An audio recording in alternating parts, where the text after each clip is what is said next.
Question number 2, do you have a prescribed length of time between sets? I find I'm only waiting 30 to 45 seconds between sets. Jim, you're more like me on this. If I have a set bar and I'm doing 2 sets of 5, after I rack the weight or put the weight on the ground, I kind of wander around for a few seconds, and then that's like, let's get this done, especially if it's 2 sets of 5 or even 3 sets of 3. When people ask me about rest periods, I still think it's like warm-ups. It's very individual. I compete in weightlifting meets, and you never know what your rest period is going to be.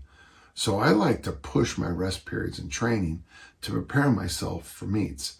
And you always get at least a minute or so. If the person right before me, we're going to use the same weight, they miss the lift and then they set the bar back up.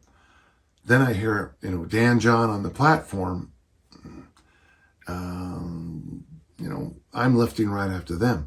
Now, if I make the lift and someone comes in after, now I'm looking at 2, 3, 4 minutes.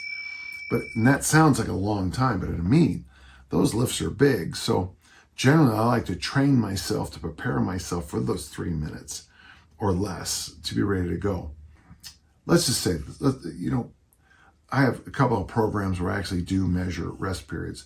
My favorite time is exactly 1 minute rests. And let's just try this, Jim. Let's go for you to exactly 1 minute rests between the sets. So a set of 5, 1 minute, a set of 5. And then give me some feedback on how that feels for you, okay? It's not that much more, but maybe it'll help you long term with the bigger lifts, okay? Thank you.